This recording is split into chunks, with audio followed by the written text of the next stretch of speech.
Hello commandos, welcome to the biomentors classes online. और मैं आज आपके पास लाया हूं chapter human health disease part 1, जैसा कि आप स्क्रीन पे देख सकते हैं। और मैं क्लियर कंसेप्ट क्रैश कोर्स 2022 में आपके साथ 12th एनसीईआरटी का एक बहुत ही promising vital chapter, viable chapter, जो कि बहुत ही क्वेश्चन ओरिएंटेड है। द रीजन इज पिछले 8-9 साल अगर आप ट्रेंड ऑफ क्वेश्चंस इस चैप्टर से देखते हैं तो करीब एवरेज 6 क्वेश्चंस पूछे जाते हैं, जो कि आपके स्कोरिंग के लिए बहुत जरूरी है। ओके कमांडोज, चैप्टर के अलग अलग डायमेंशंस हैं, अलग अलग तरह की वैरायटी ऑफ टॉपिक्स यहां डिस्कस्ड है। ये इस चैप्टर को बहुत ही प्रॉस्परस और एनरिच्ड टॉपिक बनाता है, इस बात का आप ध्यान रखिए। तो रिवीजन के दौरान एनसीईआरटी लाइनर, एक्सट्रैक्ट और बूस्टिंग पॉइंट्स आपके सामने रखे जाएंगे और उन्हीं से हम टर्न आउट करते हुए क्वेश्चंस बनाएंगे कि किस तरह से बात रखी गई एनसीईआरटी में और उस लाइन से को ध्यान में रखते हुए कैसे वैल्यू बेस्ड क्वेश्चंस बन सकते हैं। ओके कमांडोज, तो अब गौर करने वाली बात यह है कि इस चैप्टर से अगर 6 क्वेश्चन आने हैं तो आप जानना चाहेंगे कि पार्ट 1 में मैं आपके पास इंट्रोडक्शन से लेके पूरी इम्यूनिटी तक, इम्यून सिस्टम तक जो डिस्कशन करूंगा। तो मैं आपके सामने ये पहले क्लियर कर दूं कि what is the briefing of question pattern, कैसे कैसे क्वेश्चंस पूछ सकते हैं। करीब 5 कैटेगरी के डिजीजेस, 2 तरह के प्रोटोजोअल डिजीजेस, 2 तरह के वायरल डिजीजेस, 2 तरह के हेलमिंथिक डिजीजेस। कमांडोज गौर करिएगा, एस्केरिसिस, फाइलेरिसिस, कॉमन कोल्ड, निमोनिया, इस तरह से आपको ध्यान रखना है कमांडोज। मलेरिया एंड एमीबियासिस, कैसे क्वेश्चंस जो है एक तालमेल के साथ, कंपैरिजन के साथ, डिफरेंस के साथ, जो है उलटफेर के साथ, करेक्ट इनकरेक्ट पैटर्न्स में एनसीईआरटी लाइनर क्वेश्चन बनेगा, इस बात का ध्यान आपको रखना है।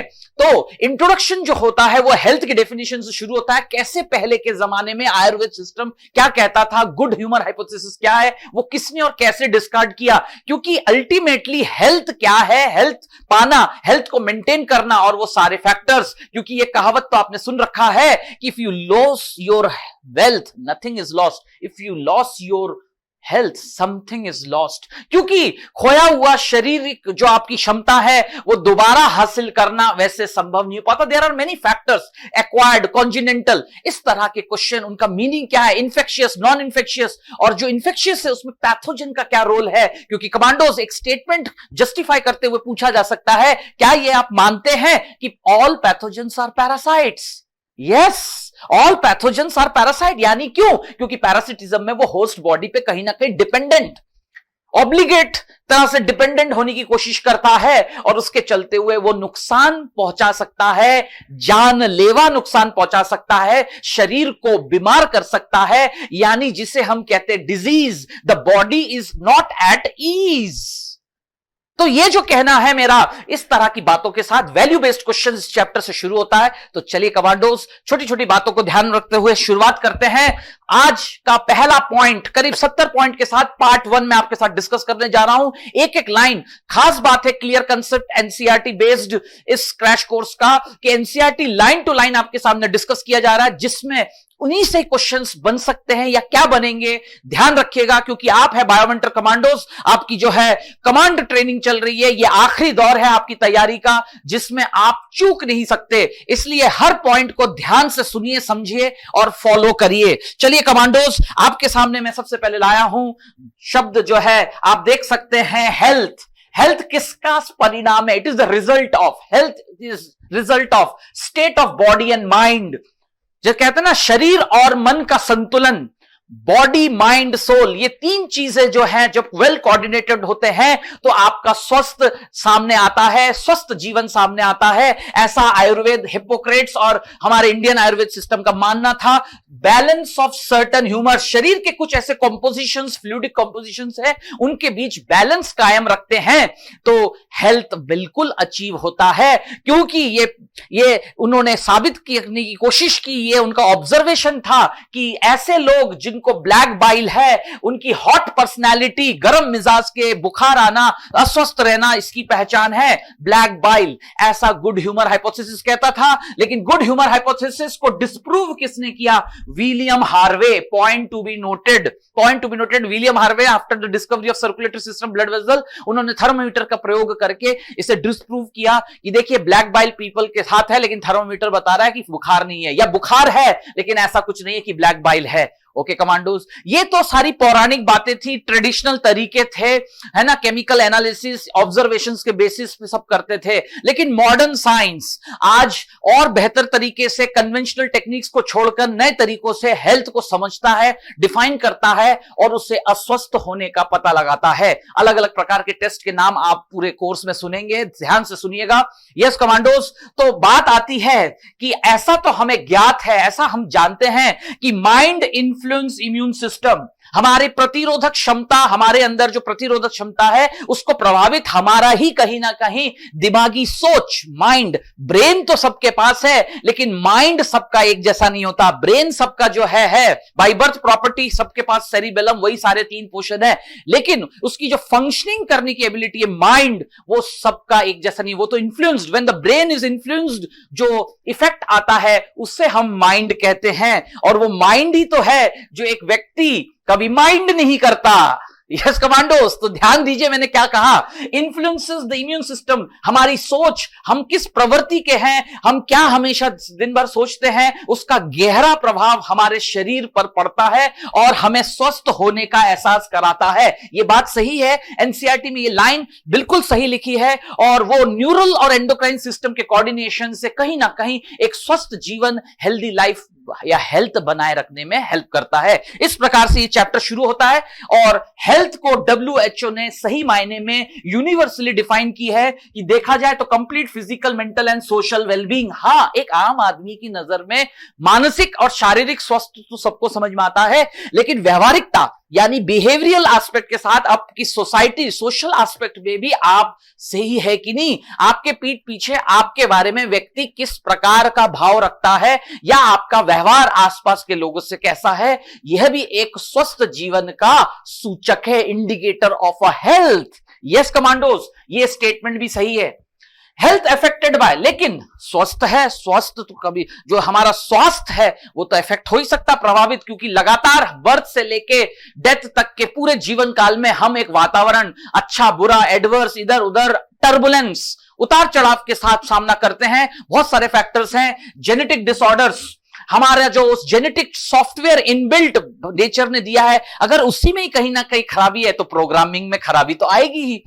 इन्फेक्शन जो हम एक्वायर करते हैं हमारे आसपास, हमें बीमार करना, अस्वस्थ करने के बहुत सारे फैक्टर्स हैं, और वो फैक्टर्स जब हमारे शरीर में सक्सेसफुली एंटर कर जाते हैं, यस व्हाट इन्फेक्शन, संक्रमण से आप क्या समझते हैं, successful entry of disease causing agent. Yes infection, lifestyle, yes commandos, तीसरा फैक्टर समय के साथ इंसानी सिविलाइजेशन का नतीजा है, रहन सहन, खान पान, रहने का तरीका, है ना, हाइजीनिक अनहाइजीनिक लाइफस्टाइल, क्या और कैसे खा रहे हैं, किस तरह का जीवन व्यतीत कर रहे हैं, 24 घंटे में कितना घंटे सोना, ये वो बहुत सारी बातें हैं, किस प्रकार का आहार हम डाइट ले रहे हैं, बैलेंस है भी कि नहीं, बहुत सारी बातें आ जाती हैं लाइफस्टाइल में। ओके कमांडोस, चलिए ये 3 वो फैक्टर्स है, लेकिन at final conclusion, balance diet, personal hygiene, देखिए ना सब आ गए अपने आप। Yes, regular exercise, maintain good health, स्वस्थ जीवन के लिए संतुलित आहार और साफ सुथरा रहना एवं रेगुलर एक्सरसाइज अलग अलग प्रकार के करते रहना एक स्वस्थ जीवन का आधार है। Yes, it's all given statements correct. Healthy people, ऐसा स्वस्थ जीवन के साथ, efficient at work, yes commandos मैं सही कह रहा हूं, एफिशिएंसी बढ़ती है, इंक्रीज प्रोडक्टिविटी, ध्यान रखिएगा, इससे क्या है, जो है उत्पादकता बढ़ती है, आपका जो है कार्यशैली बढ़ती है। यस, और फाइनली इससे इकोनॉमिक प्रोस्पेरिटी आती है, स्वयं के पर्सनल लाइफ, फैमिली में और सोसाइटी के लिए भी। Yes commandos, am I right और नॉट?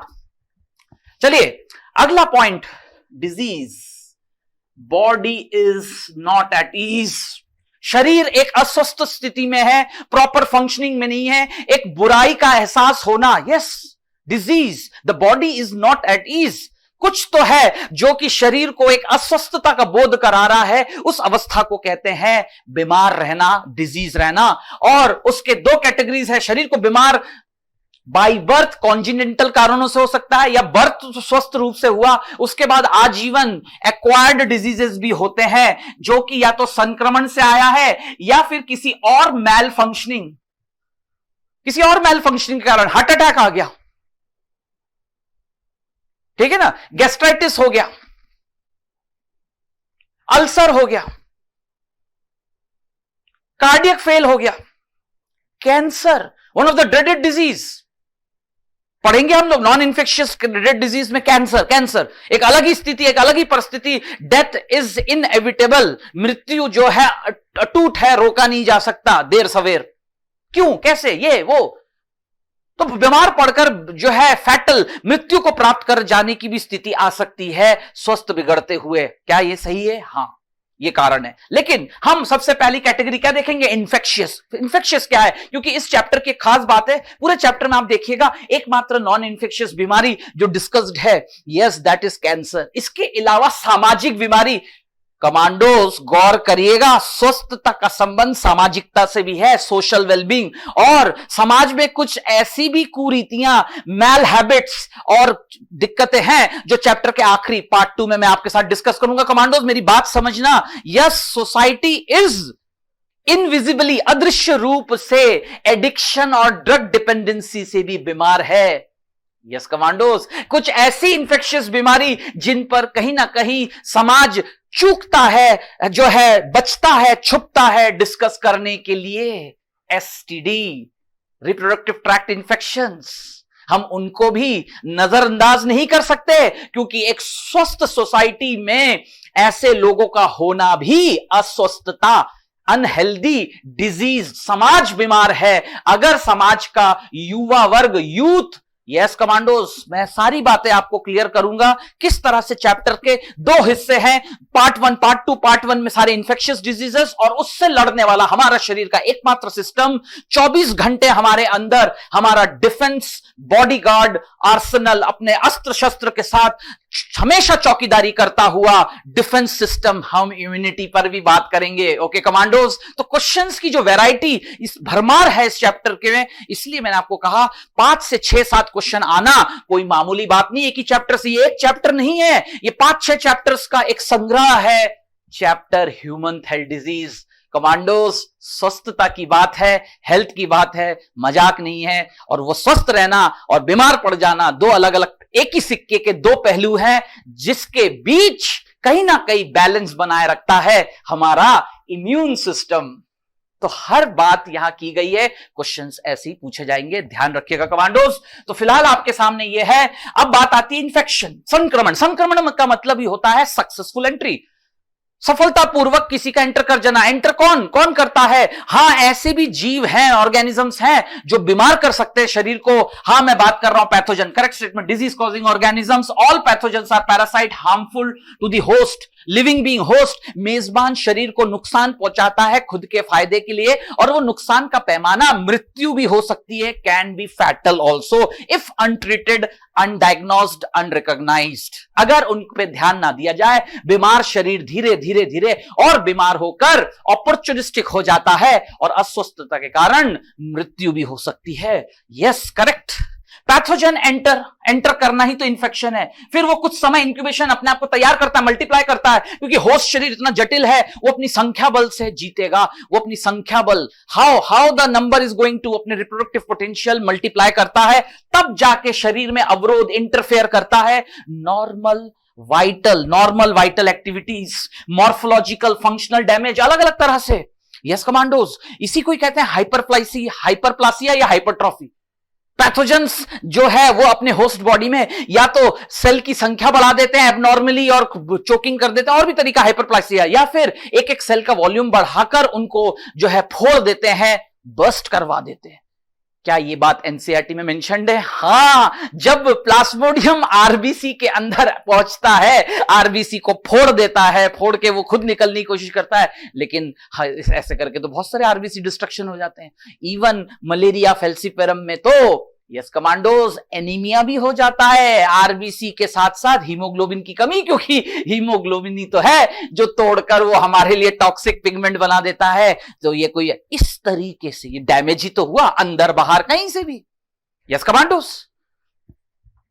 तो इस तरह से ये सही बात है। All the given statements are correct. Finally ऐसा करने के लिए पैथोजन अगर पैरासाइट है, और पैरासाइट तो अपने होस्ट बॉडी के साथ साथ चलता है, को इवॉल्व करता है, वो ठीक उन सारे चीजों को अनुकूल बना लेता है, अडेप्ट कर लेता है अपने जीवन शैली के चलते हुए। लाइफ उसका जीवन शैली कैसा है कि होस्ट बॉडी पे डिपेंडेंट पूरी तरह, अंदर बाहर जैसी भी हो, तो वो ऐसा करता है। को इवोल्यूशन एडेप्टेशन, इसी को कहते हैं पैरासिटिक एडेप्टेशन। हां, तो पैथोजेंस तो पैरासाइट होते ही हैं, करेक्ट।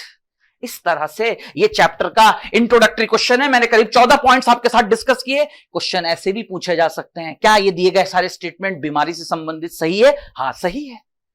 बीमारी का होना क्या होता है? हेल्थ का को डिट्रॉइट करना, नुकसान पहुंचाना। लेकिन हेल्थ हम कैसे रह सकते हैं? अब देखिए कमांडोज, अगला क्वेश्चन कि हम ऐसा हेल्दी कैसे हो सकते हैं, जिस तरह से ये बात बताई गई है, हम स्वस्थ कैसे रह सकते हैं। जैसे आपको अभी भी बताया, हम ऐसे स्वस्थ रह सकते हैं, लेकिन फिर भी हमें इन्फेक्शन हो सकता है। ओके कमांडोज, चलिए आगे बढ़ते हैं।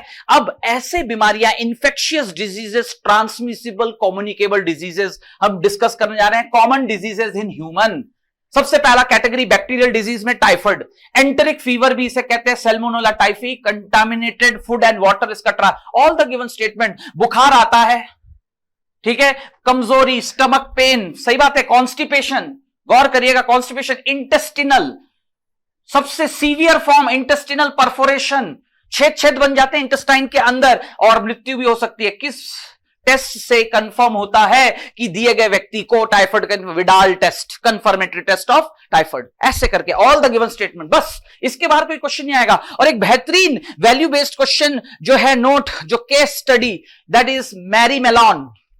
मैरी मेलॉन, किस महिला का संबंध टाइफाइड बीमारी से जुड़ा गया है? टाइफाइड मैरी, कौन सी महिला? क्वेश्चन ऐसी बनेगा, कौन सी महिला? बहुत सारे नाम लिखे रहेंगे, हेनरी लॉ, फलाना लॉ, ऐसे करके कुछ 2-4 नाम लिखा होगा, फलाना बार में मुरे बार, ऐसे करके ऑप्शंस में नाम लिखे होंगे। आपको मैरी मेलॉन टाइफाइड मैरी, क्योंकि वो टाइफाइड की कैरियर थी, खुद बीमार नहीं थी, लेकिन उसके अंदर जो है मौजूद था।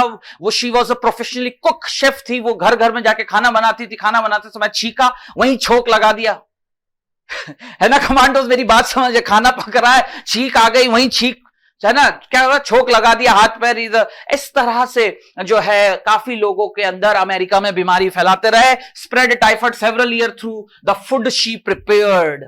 ये नोट करने वाली बात है, ये एक GK based value based question इस चैप्टर से है।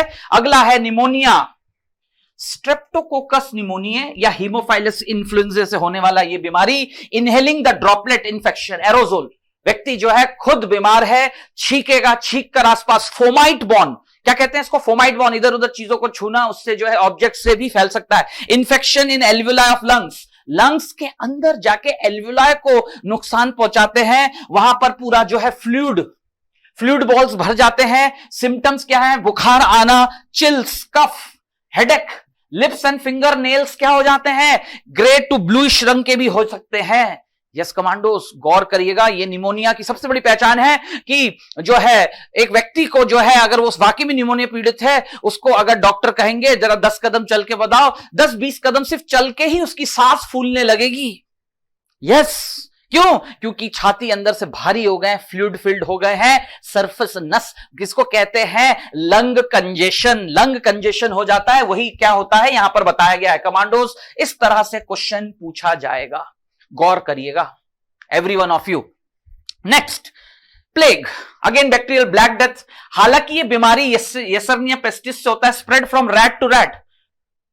प्राइमरीली ये बीमारी जो है चूहों में होती है, रैट टू रैट ज़िनोप्सिला से फैलता है। अब ये क्यों बताया? क्योंकि एनसीईआरटी में प्लेग, डिप्थेरिया इनके नाम मेंशन है, बस थोड़ा थोड़ा पता होना चाहिए, क्योंकि मैच द कॉलम से या इनके बारे में एक एक लाइन लिखा आ गया, और आपको अगर सही बात पता नहीं तो आप कैसे तय करोगे क्या करेक्ट है क्या इनकरेक्ट है?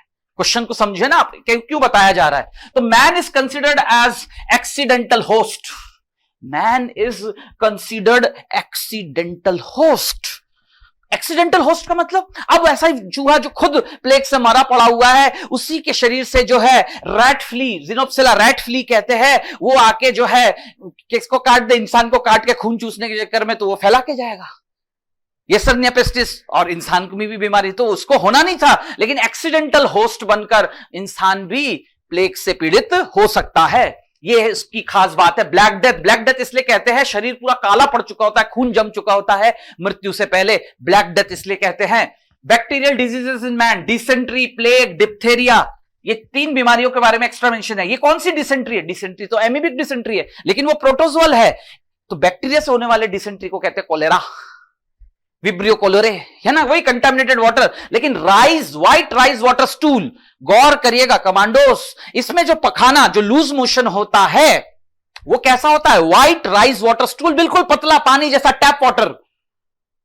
व्यक्ति, पीड़ित व्यक्ति, ऐसा लगेगा कि बस जो है नल खुल गया है, काफी वॉमिटिंग होगी, डिहाइड्रेशन, मृत्यु जो है डिहाइड्रेशन से भी हो जाती है, हैजा कहते हैं, कॉलेरा, ठीक है ना, इसलिए ओआरएस लिखा हुआ है। लेकिन एमीबिक डिसेंट्री, एमीबियासिस में mucus blood containing stool pass होता है कॉन्स्टिपेशन के साथ, बहुत पेट में दुखता है, क्रैम्प होते हैं, है ना, 4-5 दिन तक जो है मोशंस नहीं होता, और फिर एकदम से होता है ब्लड म्यूकस कंटेनिंग। किसमें? कौन सी डिसेंट्री में? Amoebic dysentery. ये अंतर पता हो, एक प्रोटोजोअल है, एक बैक्टीरियल है, और दोनों में स्टूल पास होता है, लेकिन कैसे कैसे, अलग अलग टेक्सचर का। ये ध्यान देने वाली बात है, ऐसे क्वेश्चन पूछा जाएगा कमांडोस। ये है एनसीईआरटी बूस्टर क्वेश्चन। कैसा क्वेश्चन है ये? एनसीईआरटी बूस्टर क्वेश्चन है। डिप्थेरिया, साइन, कॉर्निवेक्टिम डिप्थेरिया, चिल्ड्रन, अक्सर बच्चों में ज्यादा 5 साल की उम्र तक, sore throat, fever, chill, vomiting, headache, ये इसके सिम्टम्स हैं।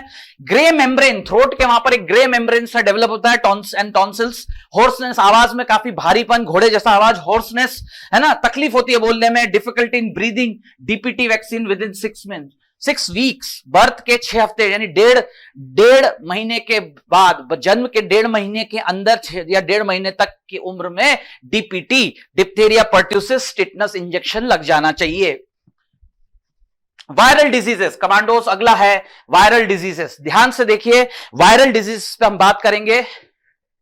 Common cold, rhinitis, rhinovirus, inhalation of, सही बात है, राइनाइटिस कहते हैं, राइनोवायरस होता है, इनहेलेशन ऑफ ड्रॉपलेट्स, ये भी फोमाइट बॉर्न इंजेक्शन। मुझको छींक आना शुरू हो जाए, कफ एंड कोल्ड, जिसको हम कहते हैं मुझे हो गया, अब ये पेन है, कोई भी चीज यहां पर छू के जाऊंगा, छींकूंगा, है ना, this is called fomite infection. यहां वहां जो डोर नॉब्स हैं, अपैरल्स है, सब कुछ छूंगा, एक दूसरा व्यक्ति जो यहां पर आके चीजों को हैंडल करेगा, और 3 दिन से कमांडोस, 3 दिन से जो है, मान के चलिए उसने भी उन चीजों को छुआ, इस तरह से वो भी चौथे दिन यही शिकार हो जाएगा कोल्ड एंड कफ का। साथ में रहते हुए अपर रेस्पिरेटरी ट्रैक्ट इन्फेक्शन, गौर करिएगा कमांडोस, है ना, नाक के ऊपरी हिस्से में राइनाइटिस फेरिंग्स तक, यहां पर इन्फेक्शन होता है, अपर रेस्पिरेटरी ट्रैक्ट। तो कॉमन कोल्ड और निमोनिया में अंतर है, वहां लंग्स, एल्वियोलाई, और यहां पर ऊपर, ये अंतर है, ध्यान रखिएगा। क्वेश्चन इस तरह से पूछा जाता है, तब सॉल्व करते समय यही पॉइंट्स काम आएंगे। कुल मिला के कंजेशन, डिस्चार्ज, सोर थ्रोट, कफ, हेडेक, ये उसके सिम्टम्स है। और ध्यान रखिएगा, मिनिमम 3 दिन 7 दिन तक अनट्रीटेड कोल्ड रहता है, उसका एक साइकिल है, 7 दिन अनट्रीटेड कोल्ड, 7 डेज में ठीक होगा। Understood commandos? और इफ कोल्ड ट्रीटेड, अगर कोल्ड को ट्रीट करेंगे तो 1 हफ्ते में ठीक हो जाएगा। 2 अलग बातें है ना। इफ कोल्ड ट्रीटेड, है ना, will cure in, if cold treated, अगर ट्रीट किया तो भी क्योर 1 हफ्ते में होगा, और अनट्रीटेड हुआ तो भी वो 7 दिन में जाके क्योर होगा। अगर आप इलाज ना भी करें तो भी वो 7 दिन में ठीक हो जाएगा। ये है, this is a correct statement. गौर करिएगा कमांडोस, इस तरह से आपको ये बात ध्यान रखना है। चलिए, अब अगला कैटेगरी आता है प्रोटोजोअल डिजीजेस। अगली कैटेगरी क्या है? Protozoal diseases, right. अब प्रोटोजोअल डिजीजेस में अगर आप ध्यान से देखें, कॉजेटिव एजेंट, सबसे पहली बीमारी हम डिस्कस करने जा रहे हैं malaria. Okay commandos, plasmodium species जिम्मेदार है, जो कि एक प्रोटोजोआ जो है मेंबर है, और प्रोटोजोआ में भी जो उसका क्लास स्पोरोजोआ, जिसके सभी मेंबर्स के ऑल आर नेसेसरी एंडोपैरासाइट, और उनके जीवन काल में स्पोरोजॉइड स्टेज होगा। यस कमांडोस, 11th एनसीईआरटी में ये पॉइंट लिखा है। ध्यान रखिएगा, फाइलम प्रोटोजोआ में ये डिस्कस्ड है कि स्पोरोजोआ क्लास के सभी मेंबर्स एक्सक्लूसिव एंडोपैरासाइट होते हैं और उनके जीवन काल में, लाइफ साइकिल में इन्फेक्टिव स्टेज स्पोरोजोइड होता है, तो इसमें भी होगा। अब बात करते हैं, अलग अलग है, P vivax, P malariae, P ovale, P falciparum, 60 प्रजातियां हैं, लेकिन केवल 4 प्रजातियों से अलग अलग तरह की मलेरिया, अलग अलग डिफरेंट टाइप्स ऑफ मलेरिया, लेकिन उनमें से सबसे फैटल, प्राण घातक, डेंजरस पी फैल्सिपेरम, करेक्ट, ठीक है ना। दिमागी बुखार आता है, सेरिब्रल मलेरिया भी इसको कहते हैं, मैलिग्नेंट मलेरिया भी इसको कहते हैं, यस कमांडोस। और हेविली व्यक्ति जो है, खून की कमी जिसे कहेंगे एनीमिक कंडीशन, क्यों बताएंगे आपको कमांडोस। फिलहाल आगे बढ़ते हैं कि मलेरिया रोग के लिए प्लाज्मोडियम का लाइफ साइकिल एक डाइजेनेटिक होस्ट, और मलेरिया बीमारी के टर्म्स में, मेडिकल साइंस, पैथोलॉजिकल साइंस में, यस, प्लाज्मोडियम का प्राइमरी होस्ट वो होगा जिसके लिए वो पैथोजेनिक है, और सेकेंडरी होस्ट वो होगा जो कि उसका कैरियर है, वेक्टर है, जिसके शरीर में वो सिर्फ पास ऑन होने के लिए समय बिताता है। तो according to medical science, disease malaria in the life cycle of plasmodium, तब आंसर होगा प्राइमरी होस्ट मैन, क्योंकि उसके लिए वो पैथोजेनिक है। आ गई मेरी बात समझ में।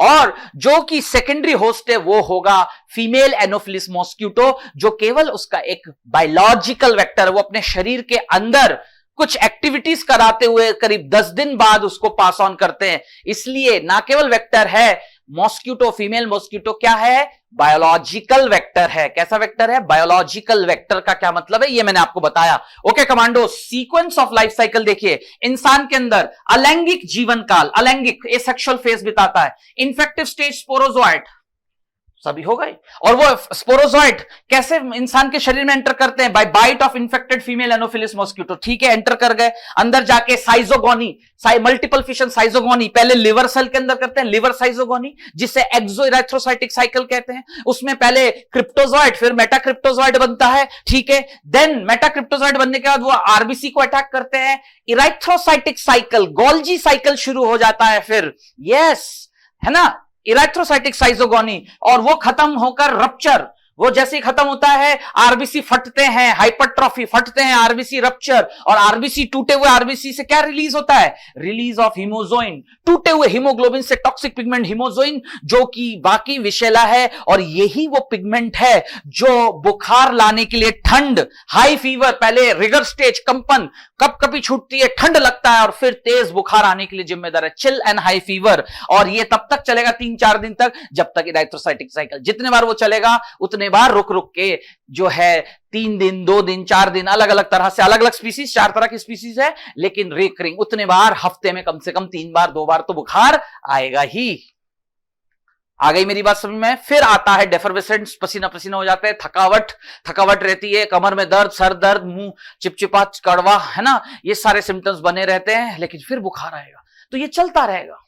अब आप देखिए अगला क्या है, ये तो इंसान के शरीर, लेकिन अब एक अस्वस्थ इन्फेक्टेड फीमेल, इन्फेक्टेड इंसान जो खुद इन्फेक्टेड है, बीमार है, सफरर है मलेरिया का, ठीक है। अब फिर एक mosquito, female mosquito, sexual face, Anopheles mosquito, sexual face बोल रहे हैं, बाइट्स इन्फेक्टेड पर्सन, जो बीमार व्यक्ति को, और बीमार व्यक्ति में फिर क्या होता है, कुछ समय बाद क्या बनते हैं, गेमेटोसाइट्स बनते हैं, और एक बार गेमेटोसाइट्स बन गए तो जो बीमार व्यक्ति था उसमें बुखार आना बंद हो जाएगा, मीरोजोइट्स रिलीज होना बंद हो जाएगा। मैं बताऊंगा कमांडोज, एनसीईआरटी में सब डायग्राम से बताया गया है, मैं बताऊंगा उस डायग्राम के साथ, यस। और ये गेमेटोसाइट्स, है ना, एंटर द मॉस्किटो, जो पैरासाइट है प्लाज्मोडियम, वो किस फेस में एंटर करता है, फिर से एक मॉस्किटो के अंदर, जो फिर से एक मच्छर जो है घूमते हुए, यस कमांडोज, घूमते हुए आके फिर एक अस्वस्थ व्यक्ति, इन्फेक्टेड में ह्यूमन, सफरर ह्यूमन को काटते हैं, उससे क्या सक करते हैं, ब्लड, और उस ब्लड में क्या मौजूद है, गेमेटोसाइट्स, पैरासाइट्स किस फॉर्म में होते हैं, उसके गैमेट्स होते हैं, हैप्लॉइड गैमेट्स, वो मॉस्किटो के अंदर जाके फिर क्या करते हैं, मल्टीप्लाई करते हैं, form sporozoite stored in the salivary gland, फिर से स्पोरोजोइट्स, क्यों, क्योंकि वो वहां पर फर्टिलाइज करते हैं, क्या करते हैं, fertilise, point to be noted, वहां क्या होता है, फर्टिलाइजेशन। आ गई मेरी बात समझ में। इसके अंदर inside the alimentary canal of the female mosquito gametocytes, male female gametes sperms जो एक्सफ्लैजिलेशन से बनकर फिर ऊकाइनिट जाइगोट बनाते हैं, और जाइगोट डिप्लॉयड स्टेज है। कैसा स्टेज है? डिप्लॉयड स्टेज, एकमात्र डिप्लॉयड। और वो जाइगोट फिर क्लीवेज शुरू करता है, और पहला क्लीवेज कैसा होता है? मियोटिक, है ना, मियोटिक क्लीवेज होता है। और फिर सारे सेल्स माइटोटिक डिवीजन करके क्या बनते हैं? फिर से नए haploid sporozoite stored in the salivary gland, female mosquito के सलाइवरी ग्लैंड में पहुंचते हैं, और फिर एक नया साइकिल शुरू होता है, क्योंकि फिर एक इंसान को काट के स्पोरोजोइड्स री एंटर द बॉडी ऑफ एक नए स्वस्थ व्यक्ति के अंदर, एक नए स्वस्थ व्यक्ति के अंदर एंटर कर जाते हैं। तो ये साइकिल इस तरह से चलता रहता है। तो malarial parasite required two host, digenetic host है, human and mosquito. Female anopheles mosquito vector है, ट्रांसमिटिंग एजेंट है, बायोलॉजिकल वेक्टर है, ना केवल वेक्टर है, बायोलॉजिकल वेक्टर है। और ह्यूमन क्या है? पैथोजेनिक होस्ट है, प्राइमरी वेक्टर है। और अगर मैं डिजीज साइकिल को कंसीडर करूं तो जो पैथोजेनिक होस्ट होगा, जिसमें बीमारी के सिम्टम्स आएंगे, वो प्राइमरी होस्ट, और जिसके अंदर वो वेक्टर टाइम बिताता है ट्रांसमिट होने के लिए, वो है सेकेंडरी होस्ट। ठीक है कमांडोज, ऐसे करके आपको ध्यान रखना है।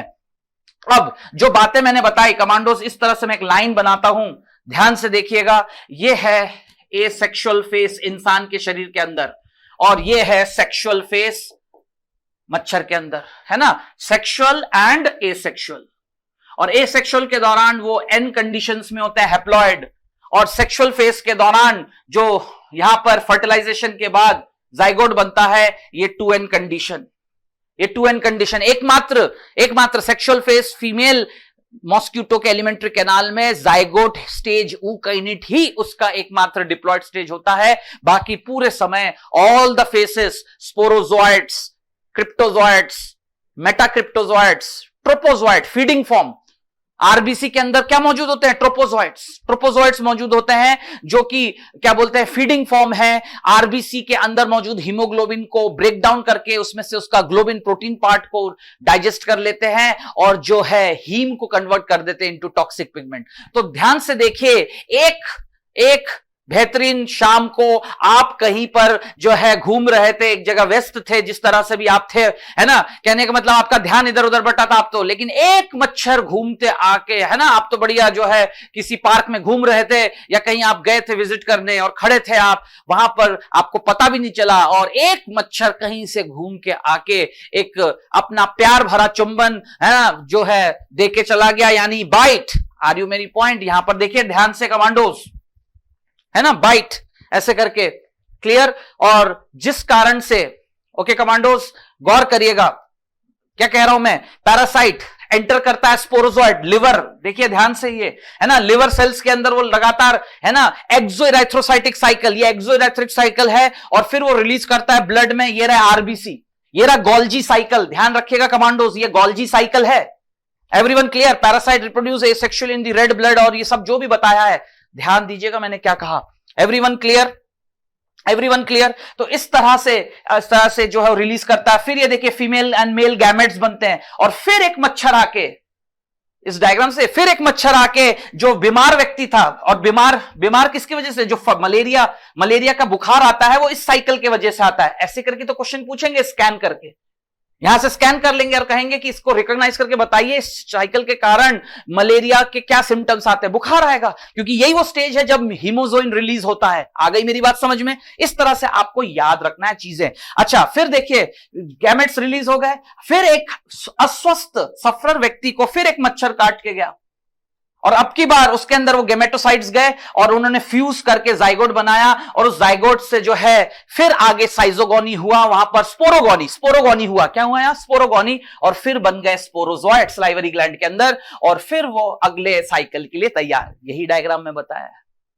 आ गई मेरी बात समझ में? ऐसे करके आपको ध्यान रखना है।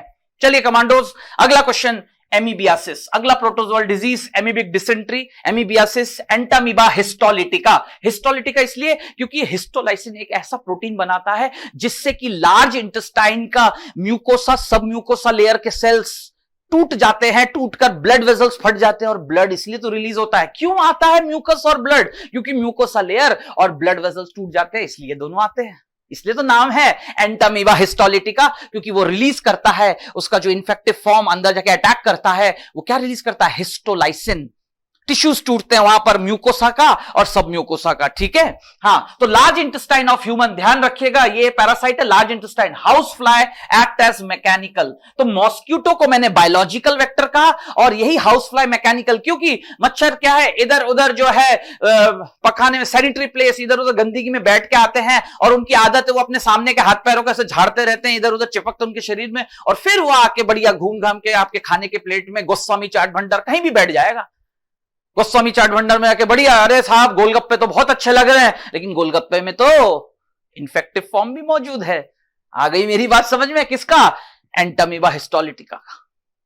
तो इस तरह से तो वही बात लिखा है, contamination main source of infection. Contamination कैसे? अलग खाने पीने में कंटामिनेशन, गंदे पानी के।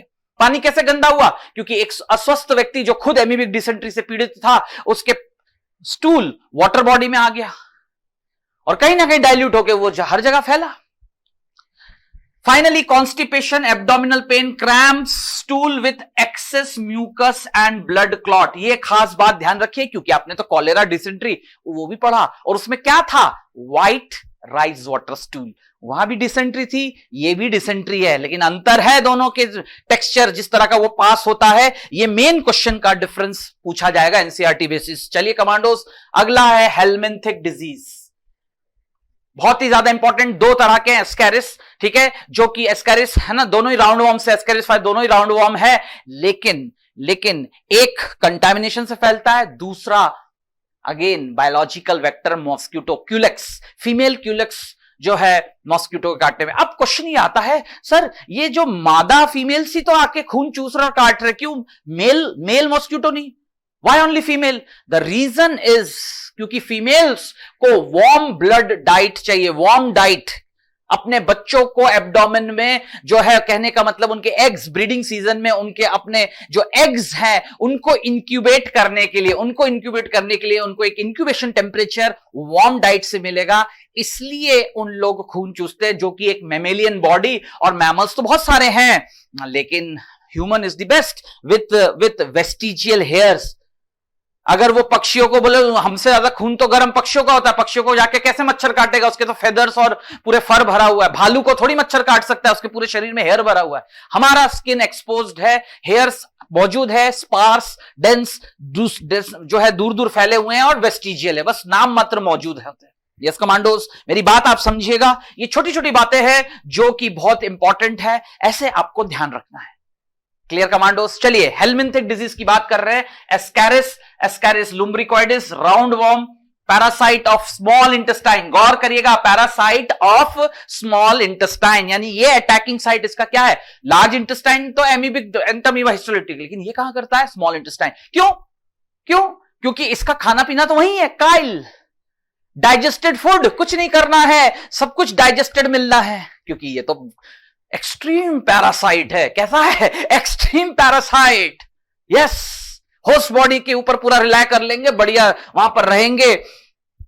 फ्री फूडिंग एंड लॉजिंग, इसको कहते हैं free fooding and lodging. Yes commandos, contaminated food, water, सही बात है, इससे ही वो फैलेगा, ये भी इसी से ही फैलेंगे, है ना। एग्स, मैमिलिनेटेड एग्स कहते हैं, ठीक है, इनके एग्स जो होते हैं प्रोटीन की कवरिंग रहती है, रिपल ऐसे उभार बने हुए, मैमिलिनेटेड एग्स कहते हैं। वो इन्फेक्टेड फॉर्म होते हैं, एक व्यक्ति से दूसरे व्यक्ति में मैमिलिनेटेड एग्स पास होते हैं, वही गंदे पानी खाने पीने से, and come along with faecal matter to contaminate. वही जो भी पीड़ित व्यक्ति होगा उसके फीकल मैटर में आएगा और पूरी दुनिया में फैलाएगा। Internal bleeding, muscular pain, fever, anaemia, blockage of intestine. बिल्कुल सिम्टम्स को गौर करिए कमांडोज, बिल्कुल वर्ड टू वर्ड ऐसे याद रहना चाहिए, क्योंकि ऐसा ही आपको जरा सी बारीकी से, अरे बुखार, हेडेक तो बहुत है, लेकिन कहां और किस कंडीशन में? पेट का दुखना तो आपने सुन रखा है, लेकिन कैसे और कहां? इंटेस्टिनल परफोरेशन किस में होता है? टाइफाइड में होता है। Large intestine, amoebic dysentery, small intestine, ascariasis, ऐसे करके याद करना है। जैसे एस्केरिसिस और फाइलेरिसिस में क्या डिफरेंस है? बहुत बड़ा डिफरेंस है दोनों के फैलने में और बीमारी के सिम्टम्स में। अब देखते हैं फाइलेरिसिस के बारे में। यस कमांडोज, वुशेरिया ब्रोंक्रफ्टाई और मेले, दो तरह की species, filarial worm transmitted by bite of female culex mosquito. और ये नॉक्टर्नल पीरियोडिसिटी, रात के 10 बजे से सुबह के 4 बजे के बीच जो माइक्रोफाइलरी इनके इन्फेक्टिव फॉर्म है वो पेरिफेरल ब्लड में आते हैं, क्योंकि ये तो रहते हैं लिम्फ में, जो हमारे लिम्फ वेसल्स है वहां ही रहते हैं, और वहां से वो सिर्फ रात के इसको कहते हैं नॉक्टर्नल पीरियोडिसिटी, क्या कहते हैं, नॉक्टर्नल। और उसी समय ये मच्छर भी, कौन से इसके जो फैलाने वाले मच्छर है वो भी उसी समय नॉक्टर्नल प्रवृत्ति के होते हैं, उसी समय ये बीमारी फैलने के चांसेस ज्यादा होते हैं।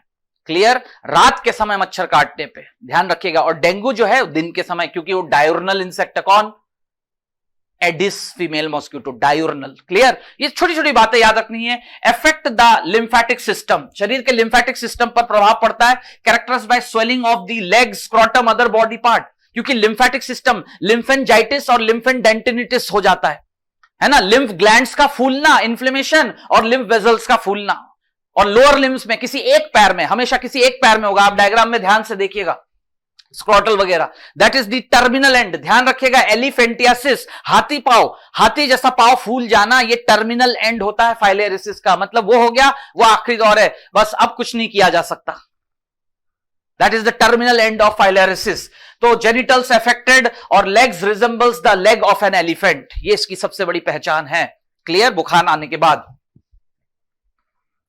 Next, the last category of disease, fungal disease. ध्यान से देखिएगा कमांडोस, फंगल डिजीज पर मैं बात कर रहा हूं। रिंगवर्म, 3 जेनरा है, जेनरा ऑफ माइक्रोस्पोरम, ट्राइकोफाइटोन, एपी, ये ध्यान रखिएगा, आर रिस्पॉन्सिबल।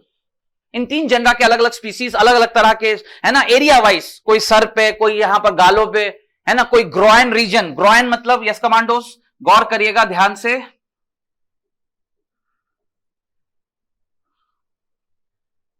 ग्रोइन रीजन का क्या मतलब होता है, यस कमांडोस, ये जो हिस्सा होता है ये, ठीक है, this is called groin region. ये आर्मपिट्स, अलग अलग जगह अलग अलग स्पीसीज जो है इन तीनों जनरा में से जो है स्किन डिजीज, जिसमें ड्राई स्केली स्किन हो जाता है, इचिंग सबसे बड़ी इसके फिनोमिना है, वो हो जाता है। तो देखिए आप, most common fungal infections transmitted by soil, infected towels, infected व्यक्ति के जो सैनिटरी अपैरल्स, टॉवेल्स और दूसरे चीजें हैं उनके इस्तेमाल से भी ये फैलता है। डॉर्मिटरी इफेक्ट भी कहते हैं इसको, क्या कहते हैं, कि मान के चलिए हॉस्टल लाइफ है, आप समझ सकते हैं, या फिर एक ही कमरे में 4 लोग रह रहे हैं, तो कभी कभी जो है एक दूसरे के बिस्तर में सो गए, है ना, एक दूसरे का टॉवेल इस्तेमाल कर लिया, ये भी एक बहुत बड़ा, इसको कहते हैं डॉर्मिटरी इफेक्ट से भी ये बीमारी फैलती है। मतलब डॉर्मिटरी उस जगह को कहते हैं जहां एक ही जगह के अंदर कम से कम 2-3 लोग एक साथ रहते हैं, 4 बिस्तर लगे हुए हैं और मैक्सिमम टाइम साथ बिताते हैं, रहते हैं वहां, तो एक दूसरे की चीजें इस्तेमाल कर लेते हैं। ठीक है, ओके। तो point to be noted, dry scaly lesions on skin, nails, scalp. ठीक है, स्कैल्प मतलब हेड का रीजन है, ये नॉर्मल नेल्स, है ना। हीट एंड मॉइस्चर सबसे बड़ा जिम्मेदार फैक्टर है। फंगल ग्रोथ, ग्रोइन, देखिए लिखा हुआ है folds of skin, groin folds of skin, खासकर पैरों की उंगलियों के बीच, टोज, एथलीट्स फुट कहते हैं, टीनिया पेडिस के कारण होता है, टीनिया पेडिस के कारण होता है फुट एरिया, और टीनिया बार्बरी मतलब जहां जो बियर्ड, गाल वगैरह के यहां पर आते हैं इन्फेक्शन। ठीक है, तो इस तरह से आपको याद रखना है fungal disease, ringworm, causative agent from the most common genera, 3 genera के नाम ऐसे याद रखने हैं, और इसके फैलने का मेन कारण है डॉर्मिटरी इफेक्ट। अभी भी जो मैंने बताया, सैनिटरी अपैरल्स, इन्फेक्टेड व्यक्ति का सामान इस्तेमाल करते करते ये बीमारी पर्सन टू पर्सन ट्रांसमिट होता है स्किन डिजीज के फॉर्म में। क्लियर, तो ये था फंगल डिजीजेस।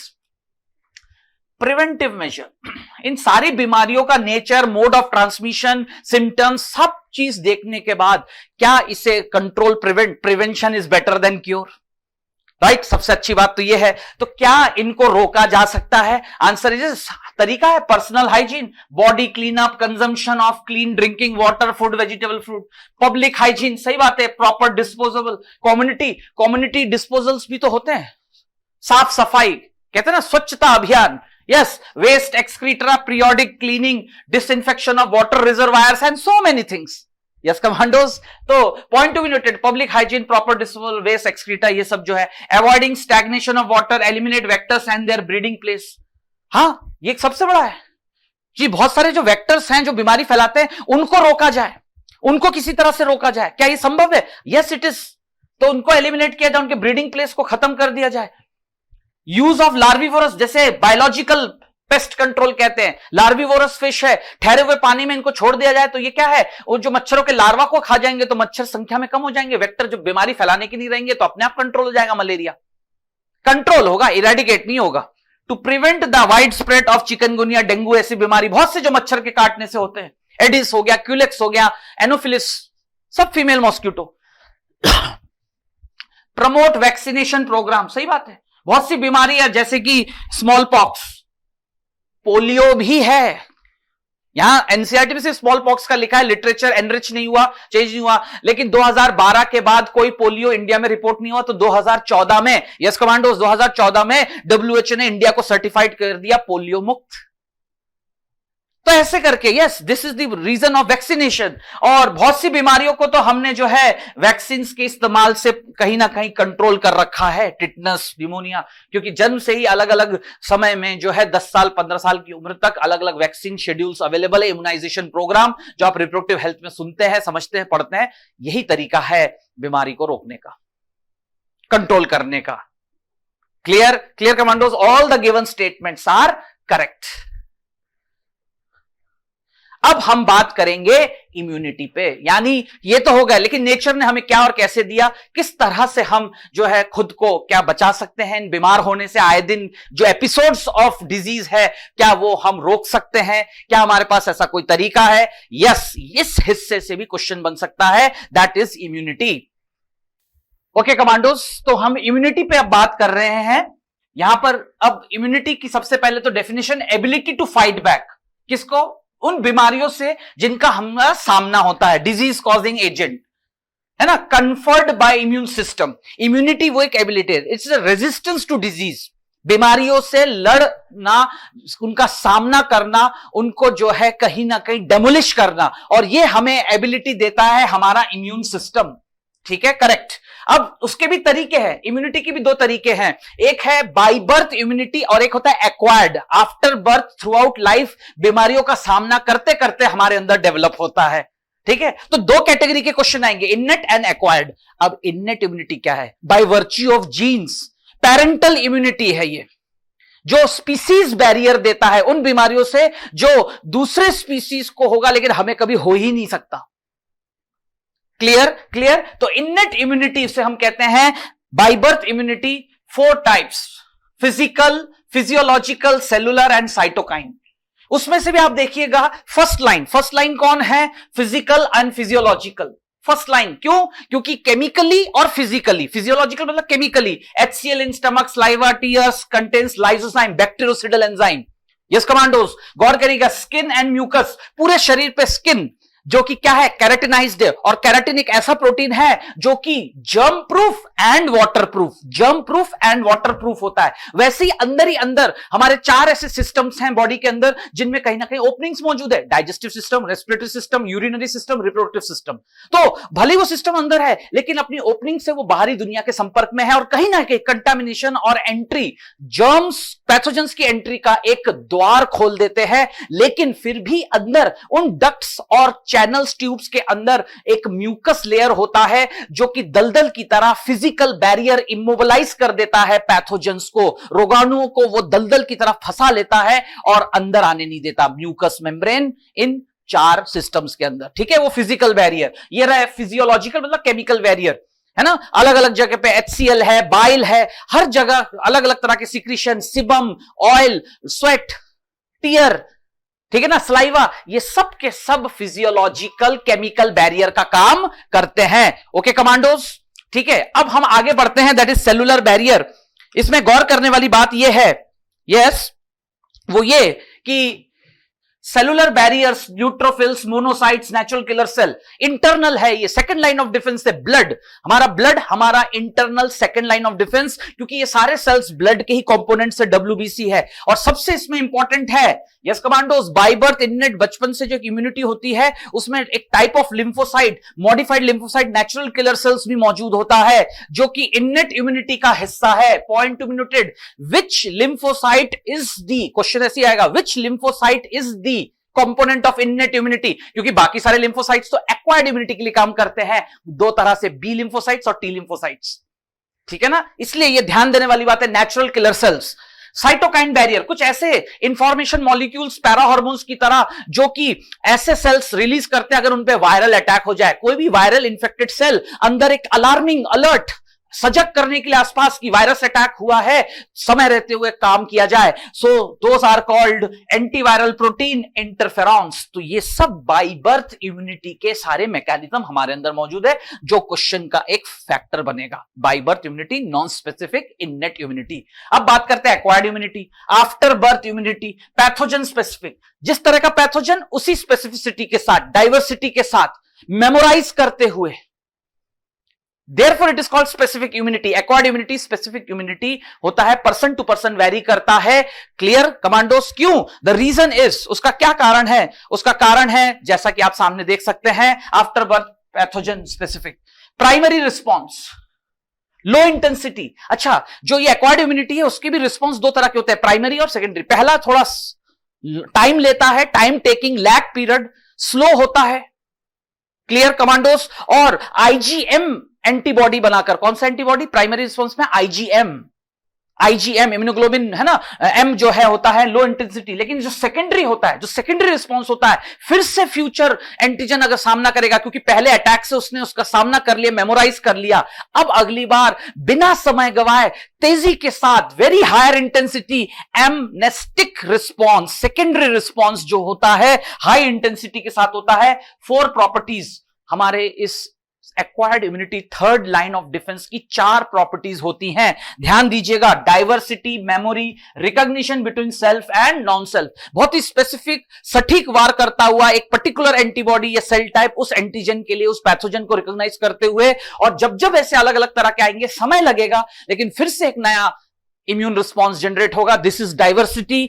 और मेमोराइज, ना केवल उसको आज के लिए, भविष्य के लिए, जिससे फ्यूचर एपिसोड, दोबारा ऐसे बीमारी का एपिसोड शरीर में लॉन्ग टर्म में रिपीट ना हो, इस बात का ध्यान देने के लिए recognition between self and non self. क्योंकि कभी कभी सेल्फ सेल्स भी नॉन सेल्फ बन जाते हैं, इसलिए सेल्फ और नॉन सेल्फ की पहचान होनी चाहिए। क्योंकि ये वाली प्रॉपर्टी अगर कहीं लॉस कर गया इम्यून सिस्टम, तो इम्यून सिस्टम अपने ही ऊपर अटैक कर देगा। Auto immunity. क्वेश्चन क्या आएगा? ऑटो इम्यूनिटी का बात करेंगे। और जो वैक्सीनेशन प्रोग्राम है वो इनमें से किस प्रॉपर्टी, क्वेश्चन ऐसी बनेगा, vaccination is based on which ability? Memory of immune system.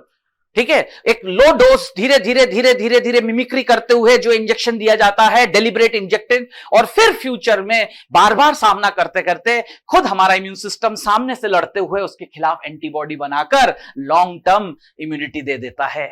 तो which property of immune system help in vaccination programme? Memory. और कौन सा ऐसी प्रॉपर्टी है जिसके खराब हो जाने पर, डिस्टर्ब हो जाने पर ऑटो इम्यूनिटी आ सकती है? Immune disorder. आंसर होगा सेल्फ और नॉन सेल्फ की पहचान। ओके कमांडोस, चलिए आगे बढ़ते हैं। 2 टाइप्स ऑफ एक्वायर्ड, खुद एक्वायर्ड इम्यूनिटी। एक होता है humoral immunity, exhibited by B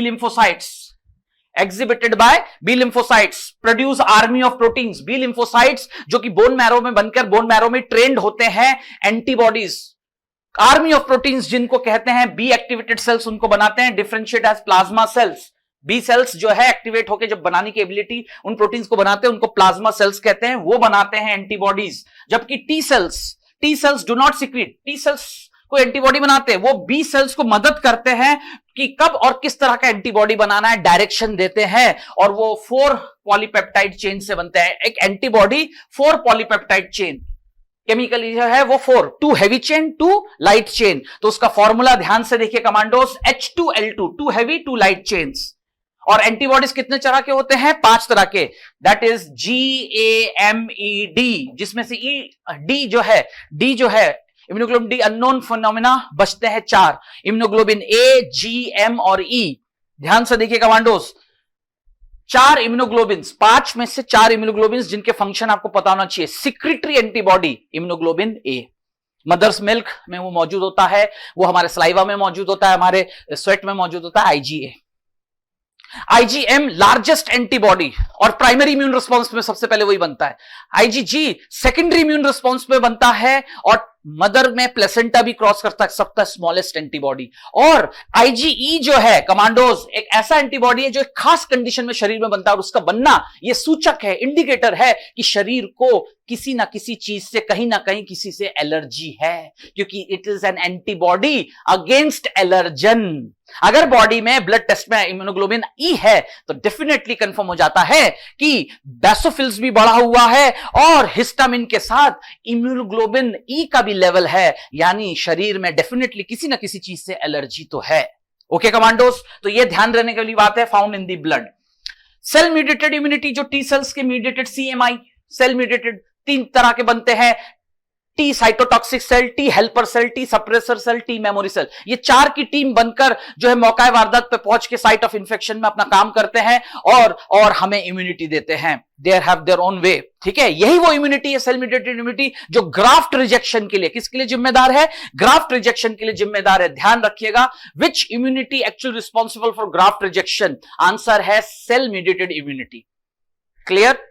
और कौन सी इम्यूनिटी है? स्पेशली नेचुरल किलर सेल्स, वो जिम्मेदार होता है कि बॉडी के अंदर जो है घूमते हुए, पेट्रोलिंग करते हुए कहीं भी ट्यूमर इंड्यूसिंग सेल्स बने हो तो उनको खत्म कर देना, नहीं तो साइटोटॉक्सिक सेल भी यही काम करता है, ग्राफ्ट रिजेक्शन और कैंसरस ट्यूमर सेल्स को, दोनों के लिए। तो what is graft rejection? Graft rejection से आप क्या समझते हैं?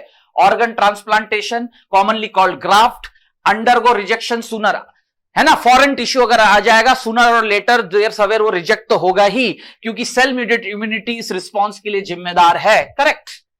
तो इस तरह से आपको ये पॉइंट याद रखना है। तो फिर एक सक्सेसफुल ग्राफ्टिंग, बेहतर ग्राफ्टिंग के लिए क्या जरूरी है? 2 फैक्टर्स डिटरमाइन एक सुइटेबल डोनर। डॉक्टर द्वारा ऑर्गन ट्रांसप्लांटेशन के लिए रेसिपिएंट बॉडी, क्रेता शरीर के लिए दाता शरीर, सुइटेबल डोनर की पहचान कैसे होगा? जिसमें टिश्यू टाइपिंग, टिश्यू मैचिंग और ब्लड ग्रुप मैचिंग, 2 तरह का टेस्ट होता है। टिश्यू टाइपिंग, उसको human leukocyte antigen HLA typing भी कहते हैं। वो अगर किसी का जितना मैच करेगा, साथ में ब्लड मैचिंग होना जरूरी है, ग्राफ्ट ट्रांसप्लांट सक्सेस। हाँ बिल्कुल बात सही है, ऐसे याद रखना है। और इसके अलावा भी कुछ परसेंटेज रिजेक्शन के चांसेस बने होते हैं, तो उसके लिए मोर ओवर इम्यूनोसप्रेसिव ड्रग्स। कौन से drugs? Immunosuppressive drugs prevent rejection. Immune suppressant cyclosporin, है ना, इम्यूनोसप्रेसेंट साइक्लोस्पोरिन दवाइयां देकर उस ग्राफ्ट रिजेक्शन की प्रोबेबिलिटी को मिनिमाइज कर दिया जाता है, खत्म कर दिया जाता है। इम्यूनोसप्रेसिव, जो कि टी, यस कमांडोज, कौन से? जो हमारे CMI टी से सेल मीडिएटेड इम्यूनिटी को कहीं ना कहीं थोड़ा सप्रेस करते हैं। ये एक तरीका है सक्सेसफुल ग्राफ्टिंग का। ये डायग्राम याद रखना है, 2 हैवी चेन्स हैं, ठीक है, और ये वेरिएबल रीजन्स हैं। क्यों? क्योंकि यहां के अमीनो एसिड सीक्वेंस चेंज होते रहते हैं। वेरिएबल रीजन, ये कांस्टेंट रीजन है, और ये रीजन है जहां एंटीजन बाइंड कर सकता है ना, और वो एन टर्मिनल, ध्यान से देखिए, एन, और इधर C टर्मिनल, क्योंकि it is a sequence of amino acids. तो वो अमीनो एसिड्स जिनके कार्बोक्सिलिक एंड है उसको C टर्मिनल और उधर N टर्मिनल होता है। ये छोटी छोटी, इनको आपस में कौन जोड़ते हैं? डाइसल्फाइड बॉन्ड्स, है ना, सल्फर बॉन्ड्स, डाइसल्फाइड बॉन्ड्स, इनको जोड़ के रखते हैं हैवी चेन और light chain. Clear? Y shaped molecules, this is the monomeric form of immunoglobin. Clear? तो जो येलो वाला पोर्शन है यहां का, ये ध्यान रखिएगा आप, यहां से लेके ये कांस्टेंट रीजन है, कांस्टेंट रीजन है, यहां से यहां तक का सीक्वेंस एक जैसा होता है। और यहां 2 कलर अलग अलग इसलिए इस्तेमाल करके दिखाया है क्योंकि ये रीजन जो है यहां का शेप एंड साइज एंटीजन के अकॉर्डिंगली अपने आप को मॉड्यूलेट करता है, परिवर्तित करता रहता है, इसलिए उसको वेरिएबल रीजन कहते हैं, और वही एंटीजन से बाइंड करने वाला रीजन होता है। अब खुद एक्वायर्ड इम्यूनिटी शरीर के अंदर बी सेल्स, टी सेल्स की वजह से आता है 2 तरह से, active and passive. Active and passive. Active immunity जहां बॉडी खुद एंटीबॉडीज बनाता है एंटीजन का सामना करके, और पैसिव में प्रीफॉर्म्ड एंटीबॉडीज दिए जाते हैं। यही बात यहां पर लिखा हुआ है, ध्यान से देखिए। Active immunity, host expose to antigen, slow होता है बट फुली इफेक्टिव। कुछ समय लेगा लेकिन होस्ट बॉडी उस बीमारी के खिलाफ एंटीबॉडी बनाकर आगे के लिए हमेशा इम्यूनाइज्ड हो जाएगा नेचुरली फॉलिंग इल इंड्यूस एक्टिव इम्यूनिटी। सही बात है, खुद शरीर बीमार पड़कर नेचुरल एक्टिव इम्यूनिटी आती है ना। Passive immunity, preformed antibodies against foreign antigen. कुछ ऐसे भी है, सांप का काटना, कुत्ते के काटना, किसी टॉक्सिक, है ना, बिच्छू ने काट दिया, ऐसे कोई भी और कारण है जहां एक फॉरेन एंटीजन आ गया, देयर इज नो टाइम, क्योंकि शरीर को कुछ समय लगेगा खुद रिस्पॉन्ड करके एंटीबॉडी बनाने में, लेकिन वो शरीर को बीमार करके मार भी सकता है। ऐसे सिचुएशन को बचाने के लिए पैसिव इम्यूनिटी होती है। प्रीफॉर्म्ड, पहले से तैयार किया हुआ कहीं और आर्टिफिशियली पैसिव इम्यूनिटी दी जाती है, प्रीफॉर्म्ड एंटीबॉडीज। ये ध्यान देने वाली बात है। Natural passive immunity, mother's milk to newborn, या फिर कोलेस्ट्रम, है ना, कोलेस्ट्रम IgA, और ट्रांसप्लांटेड, है ना, IgG from mother foetus developing during pregnancy. Mother अपने बच्चे को नेचुरल पैसिव इम्यूनिटी दो तरह से दे सकते हैं, ब्रेस्ट फीडिंग या पूरे जेस्टेशन के दौरान आईजीजी ट्रांसप्लेसेंटल क्रॉस करके फीटस को प्रेगनेंसी के दौरान। Yes, correct. अब आप देखिए वैक्सीनेशन एंड इम्यूनाइजेशन में क्या डिफरेंस है versus all vaccinations. Yes commandos, all vaccinations are immunisation but all immunisation are not vaccination. Clear clear. जैसे मदर या सांप के काटने पे, बिच्छू के काटने पे, इस तरह का है ना, कुत्ते के काटने पे, डॉग बाइट, इन तीनों कंडीशंस में क्या होगा, पैसिव इम्यूनिटी। इम्यूनाइजेशन तो होगा शरीर बट टेम्पररी, क्योंकि वो प्रीफॉर्म्ड एंटीबॉडी से काम करेंगे, 15 दिन महीने भर बाद उसका असर खत्म। लेकिन एक्टिव इम्यूनिटी नेचुरल और आर्टिफिशियल वो होता है परमानेंट, लॉन्ग टर्म। तो vaccination based on memory of immune system, vaccination antigenic proteins, inactivated weekend pathogens को एडमिनिस्ट्रेट किया जाता है। Vaccination is an antigenic proteins को जो है इनएक्टिवेट करके कहीं ना कहीं कमजोर करके शरीर में एंटर कराया जाता है और तब जाके जनरेट होता है बी और टी सेल्स, जो उनको रिकॉग्नाइज करके उनके खिलाफ एंटीबॉडीज बनाते हैं। क्योंकि बी सेल्स बनाएंगे, लेकिन बी सेल्स को बनाने के लिए कौन डायरेक्शन देते हैं, टी सेल्स। टी सेल्स नहीं बनाते एंटीबॉडीज, उनका काम का तरीका अलग होता है, लेकिन दोनों का एक्टिवेट होना जरूरी है। तो उनको एक्टिवेट कौन करेगा, वैक्सीन। वैक्सीन जिसके अंदर जो है एंटीजन होता है, कमजोर, इनएक्टिवेटेड। ठीक है, ये मेन डिफरेंस आपको याद रखना है। फिर देखिए passive immunisation, person infected with deadly microbes, tetanus, quick immune response required, directly inject preformed antibodies, antitoxin, ATS, anti tetanus toxoid, ATS है ना, स्नेक बाइट्स, इंजेक्शन। ध्यान रखिएगा आप, टिटनस जो एटीएस करके लगता है, अक्सर चोट लग जाने पे टिटनस का इंजेक्शन बोलते हैं कि नहीं बोलते, वो प्रीफॉर्म्ड एंटीबॉडीज होते हैं। This is passive immunity. सांप के काटने पर प्रीफॉर्म्ड एंटीबॉडी स्नेक वेनोम के खिलाफ। रिकॉम्बिनेंट डीएनए टेक्नोलॉजी का इस्तेमाल करके प्रोड्यूस एंटीजेनिक पॉलीपेप्टाइड पैथोजेंस इन बैक्टीरिया और ईस्ट, हेपेटाइटिस बी के लिए। तो सबसे बेहतर तरीका है वैक्सीन लार्ज स्केल प्रोडक्शन पे अवेलेबल होता है फॉर इम्यूनाइजेशन। तो सबने देखा कि कोरोना से लड़ने का सही तरीका वैक्सीनेशन है, कि सब ज्यादा से ज्यादा कम समय में लोगों को कैसे इम्यूनाइज किया जाए कि भविष्य में फ्यूचर अटैक का सामना करे तो वो एक नेचुरल ना रहकर एक मिमिक्री की तरह, जिससे शरीर पहले ही तैयार है उससे लड़ने के लिए। Clear, okay. एलर्जी ये एक डिसऑर्डर है इम्यून सिस्टम का, है ना, pollen, mites, exaggerated immune response of the immune system to certain antigens. Allergy की सही परिभाषा यह है, it can occur to anyone, anywhere, any time, by anything. Commandos गौर करना मैंने क्या कहा, allergy is a condition of immune disorder which can occur to anyone, anywhere, any time, by anything. That is called allergy. और allergens उस factor को कहते हैं, सब्सटेंस जो कि इंड्यूस करते हैं और उसके खिलाफ आईजीई एंटीबॉडीज बनता है। कमांडोज गौर करिएगा, आईजीई एंटीबॉडीज, ठीक है, right. Symptoms, sneezing, watery eyes, running nose, difficulty in breathing, ये कॉमन सिम्टम्स हैं अलग अलग तरह के। टाइप 1, टाइप 2, टाइप 3, टाइप 4, अलग अलग तरह के। हाइपर सेंसिटिविटी कहते हैं एलर्जी को, अलग अलग कैटेगरीज होते हैं, डिपेंड करता है कि बॉडी में किस तरह का एलर्जी हो रहा है। तो release of chemicals, allergy, histamine and serotonin from the mast cells. Allergy के लिए जिम्मेदार होते हैं मास्ट सेल्स, ये तेजी में बढ़कर ये रिलीज करते हैं, जिससे इंड्यूस होता है एक्सैगरेटेड, यानी इन्फ्लेमेटरी रिस्पॉन्स जरूरत से ज्यादा। एक्सैगरेटेड इम्यून रिस्पॉन्स, इन्फ्लेमेटरी रिस्पॉन्स वही एलर्जी में कन्वर्ट हो जाता है, हिस्टामिन जरूरत से ज्यादा बढ़ने के कारण। क्लियर, तो this is the point of understanding, है ना। Determine the cause of allergy, patient को एक्सपोज ना किया जाए, है ना। Small doses possible allergens reaction study, ये तरीका है कि क्या पॉसिबल कारण है, वही थोड़े थोड़े एलर्जेंस देके देखा जाए साइन सिम्टम्स, उसके अनुसार ट्रीटमेंट की जाती है कि अब किस चीज से कैसे और क्या नहीं करना है, prophylactic measure. Antihistamines, adrenaline, steroids quickly reduce the symptoms of allergy. Allergy के सिम्टम्स को रिड्यूस करने के ये मेडिकेशन है। तो मॉडर्न डे ये देखा गया है कि अर्बन, शहरी इलाकों के बच्चे और बूढ़े जो है ज्यादातर एलर्जी, क्यों, क्योंकि polluted city, allergens, pollutants, low immunity, sensitivity to allergens. तो मॉडर्न डे लाइफस्टाइल यानी अर्बन, शहरी इलाकों में एलर्जी के केसेस सबसे ज्यादा इसलिए है क्योंकि कमजोर इम्यूनिटी है, ज्यादा सामना करते हैं, क्योंकि काफी समय से गाड़ी लेके इधर उधर, खुद धूप में नहीं निकले, सन हीट, अलग अलग तरह के एलर्जी प्रॉब्लम, बहुत ही सोफिस्टिकेटेड और लेविश लाइफ बहुत आरामदायक जिंदगी जीते जीते शरीर जो है सामना करने लायक नहीं रहता, इम्यूनिटी लो हो जाती है, इसलिए भी एलर्जीज हो जाते हैं, जो कि शहर के क्षेत्रों में ज्यादा पाया गया। ठीक है, ओके कमांडोज। फिर अगला ऑटो इम्यूनिटी, ये भी एक इम्यून डिसऑर्डर है। Memory based acquired immunity, ability to differentiate between foreign organism, सही बात है, सेल्फ और नॉन सेल्फ की पहचान कर पाना, ये तो सिस्टम है ना, फ्रॉम सेल्फ, ये प्रॉपर्टी होती है इम्यून सिस्टम की। लेकिन higher vertebrates distinguish foreign molecules organisms, experimental immunology, सही बात है, हायर वर्टिब्रेट्स में एक्सपेरिमेंटली करके देखा कि कर पाते हैं। जेनेटिक एंड अननोन रीजंस, क्या कारण है, तो कुछ आनुवंशिक कारण होते हैं ऑटोइम्यूनिटी आने के, या फिर कुछ ऐसे रीजंस जो आज हमें ज्ञात नहीं, एनसीईआरटी में से लिखा है, whatever, body attack self cells, autoimmune disease. शरीर, इम्यून सिस्टम जो खुद शरीर का रक्षक है वो भक्षक बन जाता है, the defender of the body becomes offender. ऐसी सिचुएशन ऑटो इम्यूनिटी आती है, मतलब है ना, स्वतः शरीर के ही सेल पे अटैक होना शुरू होता है, और auto immune diseases, auto immunity के कारण बीमारियां, रूमेटॉइड आर्थराइटिस, माइस्थेनिया ग्रेविस उसका उदाहरण है, सोराइसिस, ये सब किसका नतीजा है, ऑटो इम्यूनिटी का। Clear.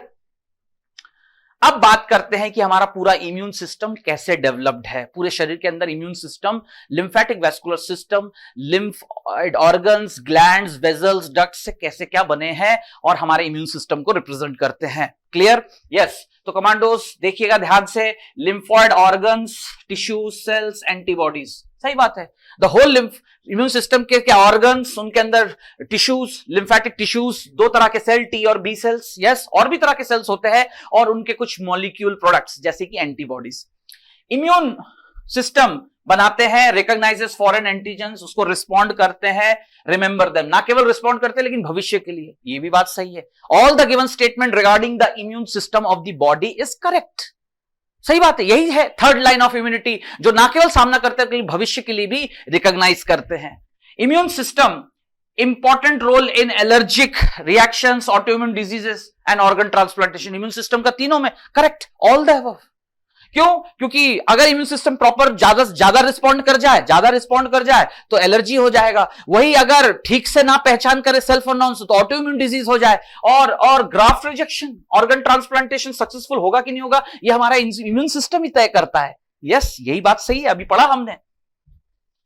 Lymphoid organs, these are maturation, proliferation, lymphocyte, है ना, जहां पर लिम्फोसाइट्स आर बीइंग ट्रेन्ड, हमारे बॉडी के सोल्जर्स जहां पर बनते है ना, प्लोरिफरेट करते हैं, डिफरेंशिएट होते हैं, ट्रेनिंग लेते हैं, उनको प्राइमरी लिम्फॉइड ऑर्गन कहते हैं। और वो है bone marrow and thymus, bone marrow and thymus. Immature lymphocyte differentiate, antigen sensitive lymphocytes बन जाते हैं, फिर मैच्योर करते हैं, lymphocytes migrate to the secondary lymphoid organ. Body में चारों तरफ प्राइमरी से ट्रेनिंग लेकर पूरे शरीर में फैल के वो अपने अपनी जगह पे एक्चुअल फाइट करने के लिए स्प्लीन, लिम्फ नोड्स, है ना, टॉन्सिल्स, पेयर्स पैचेस, स्मॉल अलग अलग जगह, स्मॉल इंटेस्टाइन में पेयर्स पैचेस, है ना, यहां पर टॉन्सिल्स अलग जगह। तो पूरे बॉडी में कमांडोज गौर करेगा, ये तो हो गया सेकेंडरी लिम्फॉइड ऑर्गन्स क्या करते हैं, वो हमेशा लगातार प्रोवाइड साइट, मौका देते हैं कि जो ट्रेनिंग लेके आए हो, अब देखो शरीर के अलग अलग जो एक्चुअल नेचुरल पैथोजन से सामना करो, कि कैसे शरीर के अलग अलग हिस्सों में अलग अलग तरह के इन्फेक्टिव एजेंट्स कैसे जो है उनसे लड़ना है। Interaction of lymphocyte with antigens, जिससे वो और ट्रेंड होकर इफेक्टर सेल्स बनते हैं। वो तो ट्रेंड सेल्स थे, लेकिन एक्चुअल लड़ते लड़ते इफेक्टर सेल्स बनते हैं। कौन? सेकेंडरी लिम्फॉइड ऑर्गन में कौन बनते हैं? बी और टी सेल्स। क्लियर? तो सेकेंडरी लिम्फॉइड ऑर्गन्स वो ऑर्गन्स होते हैं जिनका लिस्ट जो लिखा हुआ है वहां सारे लिम्फोसाइट्स इफेक्टर बनते हैं, और ट्रेंड कहां बनते हैं? प्राइमरी में। क्लियर? ये डिफरेंस है, याद रखना है सबको। ये display thymus, middle aged gland, ये छोटे छोटे लिम्फ नोड्स, ये लेबलिंग याद रखेंगे, और ये पूरा चैनलाइजेशन जो है लिम्फ वेजल्स का दिखाया गया है। Bone marrow main lymphoid organ है, blood cells produced. Thymus lobed organ है, near heart, beneath the breast bone, sternum के नीचे, है ना, हार्ट के नजदीक स्टर्नम के नीचे मौजूद होता है। लार्जर एट टाइम, बर्थ के समय लार्ज रहता है, लेकिन प्यूबर्टी क्रॉस करने के बाद 16-17 साल की उम्र में वो reduce in small size fat body में कन्वर्ट हो जाता है। ठीक है? और बोन मैरो का क्या काम है थाइमस का? प्रोवाइड, बिल्कुल ऐसे ही क्वेश्चन पूछा जाएगा, वो हमेशा लगातार जो होता है टी लिम्फोसाइट्स, बी लिम्फोसाइट्स दोनों अपने अपने जगह पे जो है दो तरह के सेल्स को पूरा मौका देते हैं, एनवायरमेंट देते हैं प्लोरिफरेट मैच्योर होने के लिए। स्प्लीन के अंदर लिम्फोसाइट्स होते हैं, फैगोसाइट्स होते हैं, लेकिन वो किसको फिल्टर करते हैं? ब्लड को। गौर करना commandos, spleen is the lymphoid organ जो किसको फिल्टर करता है? ब्लड को, पूरे बॉडी से ब्लड को फिल्टर करता है। रिजर्वायर ऑफ आरबीसी का जो है रिजर्वायर भी है और ग्रेवयार्ड भी है। Tone out RBC, one out RBC को वो नष्ट भी करता है। कौन? स्प्लीन। ये 3 फंक्शन है उसका, जो है ब्लड को फिल्टर करना, ब्लड को रिजर्व करना और graveyard of RBC. All the above, ये ध्यान रखिएगा। फिर बाकी लिम्फ नोड्स जो है, बाकी लिम्फ नोड्स वो माइक्रो ऑर्गेनिजम्स को अक्सर जो है ट्रैप करते हैं। Other antigens get into the lymph tissue, जो भी उसको लिम्फ टिश्यू में मिलता है उनको वहां रोक कर उन पर एक्शन लेते हैं, activate the lymphocytes, immune response देते हैं, और या तो सीएमआई या एएमआई। इसके अलावा पूरे बॉडी में, ये बहुत ही इंपॉर्टेंट पॉइंट है, कुछ खास तरह के group of T B cells रहते हैं लिम्फोइड टिश्यूज, 2 तरह के, mucosa associated and gut associated, जो पूरे इम्यून सिस्टम में 50% से भी ज्यादा लिम्फोइड टिश्यू को रिप्रेजेंट करते हैं। ये बहुत ही इंपॉर्टेंट क्वेश्चन है commandos. 50% of lymphoid tissue is represented by mucosa associated lymphoid tissue. Clear?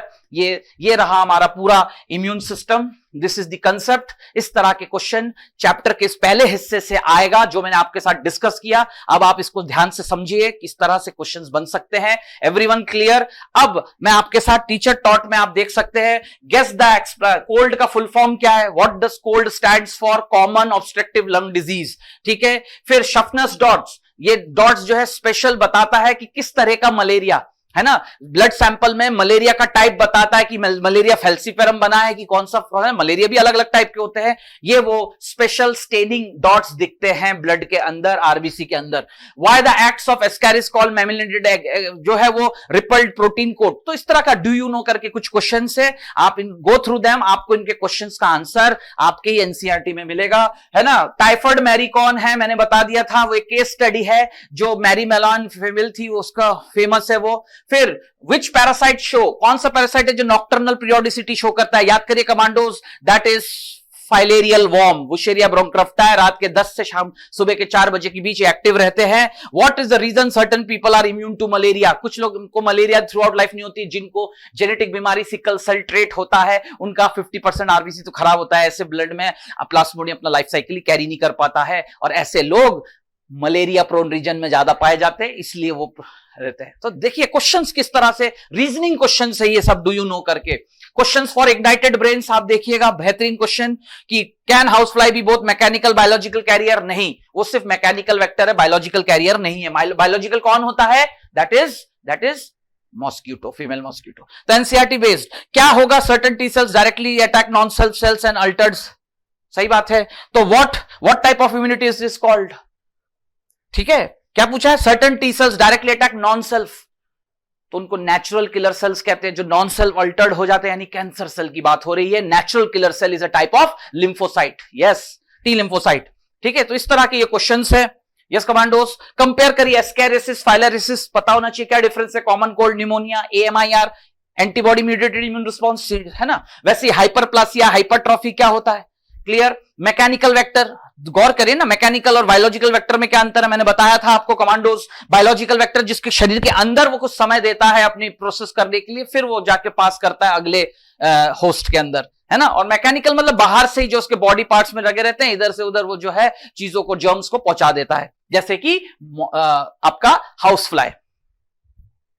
Justify the statement, colostrum is very much essential for newborn. सही बात है। Vaccination is a type of immunisation, vaccination is a type of immunisation, लेकिन सारे immunisation vaccination नहीं होते, है ना। Elephantiasis is the terminal condition of filariasis, बिल्कुल सही बात है। तो इस तरह के क्वेश्चंस को आप प्रैक्टिस करिए और एक्सपीरियंस करिए कि इस तरह से क्वेश्चंस आएंगे commandos. So this was the first part. Second part में हम एड्स, कैंसर और आगे के सारे ड्रग एब्यूज से रिलेटेड बात करेंगे। Okay commandos, so best of luck, do well. Biomentors है तो भरोसा है। Thank you.